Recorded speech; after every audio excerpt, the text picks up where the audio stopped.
আমি আর রেহানা যে বেঁচে গেলাম, মাত্র 20-25 মিনিটের একটা ব্যবধানে আমরা মৃত্যুর হাত থেকে রক্ষা পেয়েছি। আমার শুধু এটাই মনে হয় যে 21 আগস্টের হত্যাকাণ্ডের থেকে বেঁচে যাওয়া, বা কটিরপাড়া ওই বিশাল বোমের হাত থেকে বেঁচে যাওয়া, আবার এই 5ই আগস্ট এই বেঁচে যাওয়ার পিছনে নিশ্চয়ই আল্লাহর কোনো একটা ইচ্ছা আছে, আল্লাহর কোনো হাত আছে। নইলে এবারে তো বেঁচে যাওয়ার কথা না। তারা যেভাবে প্ল্যান করেছিল আমাকে হত্যা করার, সেটা আপনারা পরবর্তীতে দেখেছেন। তবুও এটা বোধহয় আল্লাহরই একটা রহমত। জানি না, আল্লাহ আমাকে দিয়ে আরো কিছু কাজ করাতে চান বলেই বোধহয় আমি এখনো বেঁচে আছি। যদিও আমার কষ্ট হচ্ছে, আমি আমার দেশ ছাড়া, ঘর ছাড়া সবকিছু জ্বালিয়ে পড়ে দিয়েছে। 32 নম্বর বাড়িটা পর্যন্ত জ্বালিয়ে দিল। আমরা 2 বন্ধুটা ব্যবহার করি নাই। আমরা তো এই সম্পত্তি আমাদের নিজেদের জন্য ব্যবহার করিনি। ওই বাড়ি থেকে 6 দফা আন্দোলন, ওই বাড়ি থেকে স্বাধীনতার ঘোষণা দিয়েছেন জাতিপিতা, আর ওই বাড়িতেই তো আমার বাবা মা সব জীবন দিয়েছেন, তাদের রক্তের দাগ। আমরা বঙ্গবন্ধু স্মৃতি জাদুঘর করে দিয়েছি। কত দেশি বিদেশি নেতারা ওই ভাষায় ওই ভবনটা তারা ভিজিট করেছেন, কত মতামত মন্তব্য লিখেছেন। সেই স্মৃতিটুকু তারা জ্বালিয়ে পুড়ে শেষ করে দিল। যে স্মৃতিটুকু নিয়ে শুধু আমরা বেঁচে ছিলাম 2 বোন, সেটুকু রাখলো না। আমাদের অন্যায়টা কি?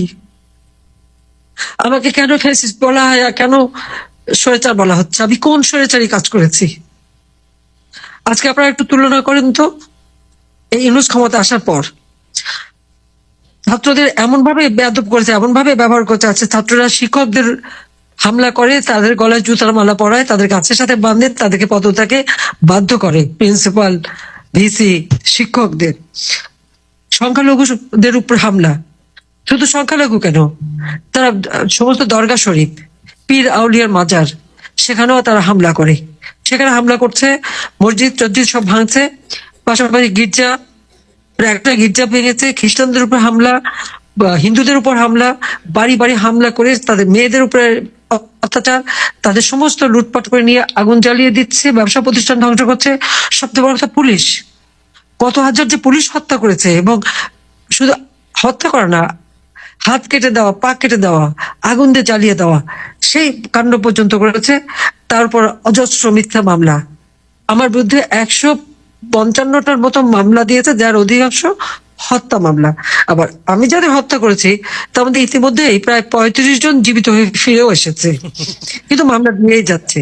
আমার বিরুদ্ধে, রেহানার বিরুদ্ধে, পুতুলের বিরুদ্ধে, জয়ের বিরুদ্ধে, সবার বিরুদ্ধে মামলা। ববি, সে তো ইউএনডিপি-তে কাজ করে। ববি, আমি, রেহানা, আমাদের সকলে, পুতুল, সবার। পুতুল WHO তে আপনারা জানেন যে সে আঞ্চলিক একজন ডাইরেক্টর হিসেবে, যেখানে 10টা ভোট ছিল, 10টা দেশের ভোট, তার মধ্যে সে 8টা ভোট পেয়ে সে এই পদটা WHO সে পেয়েছে। সে তারও সূচনা ফাউন্ডেশন ওই 5 নম্বরে ছিল, সেটা কয়েকদিন আগে তারা সরে গেছে। সব জ্বালিয়ে দিয়েছে, সব জ্বালানো, সব লুটপাট। কি অপরাধটা করলাম আমরা? খাদ্য নিরাপত্তা দিয়েছি, দারিদ্র্যের হার কমেছে, মানুষের কল্যাণ করেছি, মানুষের শিক্ষার ব্যবস্থা করে দিয়েছি। ফ্যাসিস্ট কে? 300-র উপর সাংবাদিকের একটা ডিটেনশন কার্ড বাতিল করে চাকরি খেয়েছে। 106 জন সাংবাদিকের বিরুদ্ধে হত্যা মামলা। প্রায় 100 জনের মতো সাংবাদিক আজ কারাগারে বন্দী। আওয়ামী লীগের নেতা কর্মীরা বন্দী। আওয়ামী লীগের প্রত্যেকটা নেতা কর্মী, একেবারে মানে রাজধানী ঢাকা থেকে নিয়ে শুরু করে উপজেলা পর্যায় পর্যন্ত, ইউনিয়ন পর্যায় পর্যন্ত বাড়ি ঘরে আগুন দেওয়া, ব্যবসা প্রতিষ্ঠান সব ধ্বংস করা, এমনকি সংসদ ভবনে যে হামলা, সংসদ কক্ষে যে এই ছাত্র নামধারীরা ওখানে বসে সিগারেট খাচ্ছে, পুরো সংসদ ভবনের দলিলপত্র, কাগজপত্র পোড়াতে পারেনি, সেখানে তারা পানি ঢেলে দিয়ে এসছে নষ্ট করার জন্য। আমি জানি না এই ধরনের ঘটনা কিভাবে তারা ঘটায়। অর্থাৎ এদের হাত থেকে সমস্ত কিছু আজকে ধ্বংস। অগ্নিসংযোগ, চুরি, ডাকাতি, ছিনতাই, বাড়ি বাড়ি হামলা, এগুলো অনবরত চলছে। কোনো মানুষের নিরাপত্তা নাই। নিত্য প্রয়োজনীয় মূল্যের দাম যেভাবে বৃদ্ধি পেয়েছে, আজকে ইনফ্লেশন, হ্যাঁ আমার সময় নাকি দাম বেড়ে গেছে, তাই নাকি লোক খুব খারাপ অবস্থা ছিল, এখন তো দ্বিগুণ দাম বেড়ে গেছে। প্রায় 14%-এর কাছাকাছি হচ্ছে ইনফ্লেশন। প্রত্যেক খাবার জিনিসেরই, আর অন্য জিনিসের দাম তো বেড়েছে। একের পর এক ইন্ডাস্ট্রি বন্ধ, সমস্ত শ্রমিকরা বেকার। আর আমাদের মানে আওয়ামী লীগের অনেক নেতাদের ইন্ডাস্ট্রি তো পুড়িয়ে দিয়েছে, হোটেল পুড়িয়ে দিয়েছে। এবং এই যে গার্মেন্টস, আমরা তো দ্বিতীয় নম্বরে ছিলাম গার্মেন্টস এক্সপোর্টে, 50% তা কমে গেছে। সমস্ত ব্যবসা চলে যাচ্ছে, বিনিয়োগ চলে যাচ্ছে অন্য দেশে, কিছু ভারতে, কিছু শ্রীলঙ্কা, পাকিস্তান এবং বিভিন্ন জায়গায় চলে যাচ্ছে। দেশের অর্থনীতি সম্পূর্ণভাবে ধ্বংস, জিডিপি কমে গেছে, মাথাপিছু আয় কমে গেছে, মানুষের কর্মসংস্থানের ব্যবস্থা নাই। তার উপর সন্ত্রাস জঙ্গি যারা ছিল সবাইকে জেল থেকে মুক্তি দেওয়া। 21শে আগস্ট গ্রেনেড হামলায় যারা সাজাপ্রাপ্ত আসামি তাদের খালি মুক্তি দেয়নি, তাদেরকে আবার মানে একজনকে তো উপদেষ্টাই বানিয়ে দিল, এক পুলিশ অফিসারকে। যারা নিহত এবং আহত, কেউ বোধহয় এদের মামলার হাত থেকে রেহাই পাচ্ছে না। নানাভাবে জনগণকে চরমভাবে তারা অপমান করে যাচ্ছে এই ইউনূস বাহিনী। কারণ সংবিধান লঙ্ঘন করে সে ক্ষমতা এসেছে, তা তো মানুষের প্রতি তার কোনো দায়বদ্ধতা আছে বলে মনে করি না আমি। নইলে তালা ভেঙে ভেঙে এক একজনের বাড়িতে ঢুকেছে, সমস্ত সংসদ সদস্যদের এমপি হোস্টেলে ঢুকেছে, তালা ভেঙে এই ছাত্র নামধারীরা ঢুকে সব লুটপাট করেছে। আমাদের যা লুটপাট করেছে এদেরও চায়নি।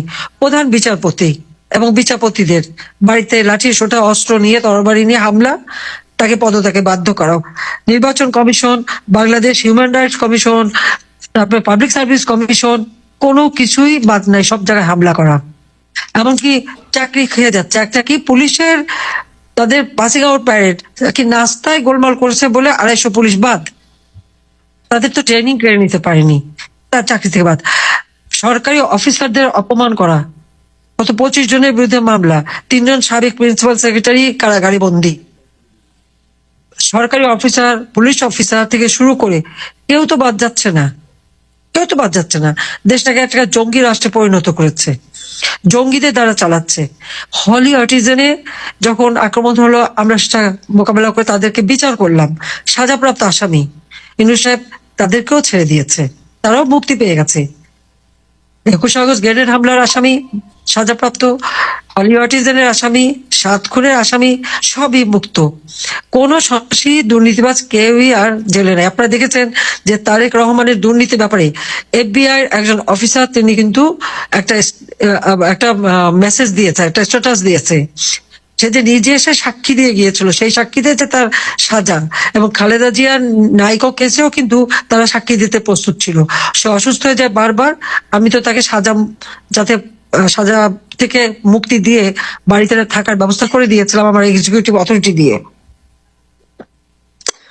সেই একটা মামলা কয়েক ঘন্টার মধ্যে দেখা গেল যে কয়েকশো মামলা থেকে সবাই খালাস।